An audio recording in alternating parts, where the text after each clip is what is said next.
આજે હું તમારી સાથે શેર કરીશ મારા દાદીએ શીખવેલી લાલ મરચાની ચટણી। તો અહીંયા આપણે લાલ મરચા લઈ લીધા છે 250 ગ્રામ। તેને આપણે આ રીતના 4 ટુકડામાં કટ કરી લેશું અને આ રીતે ડિયાનો ભાગ અલગ કરી નાખશું। આ જ રીતે આપણે બધા જ મરચા કટ કરી લેશું। મરચાના બી હટાવી દેવાથી મરચાની તીખાશ ઓછી થઈ જાય છે। તો હવે આપણે લસણ ફોલી લેશું। તો એક મિક્સર જાર લઈ લેશું, તેની અંદર આપણે મરચા એડ કરી દઈશું। પહેલા આપણે મરચાને વાટી લેવાના છે।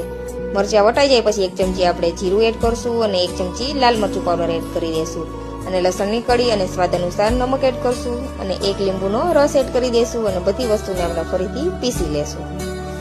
તો આ રીતે આપણી ચટણી બનીને રેડી છે। તો હજી એને વધુ ટેસ્ટી બનાવવા માટે આપણે એક પેન લઈ લેશું। તેની અંદર આપણે 2 થી 3 ચમચી તેલ એડ કરશું। તેલ થોડું ગરમ થાય એટલે તેની અંદર આપણે જે પેસ્ટ બનાવીને રાખેલી મરચાની તે એડ કરી દઈશું અને 5 મિનિટ માટે મીડિયમ ફ્લેમ ઉપર આપણે તેને શેકી લેશું। જ્યાં સુધી તેલ અલગ ન પડે ત્યાં સુધી તેને થવા દેશું। તો તૈયાર છે આપણી લસણની ચટણી।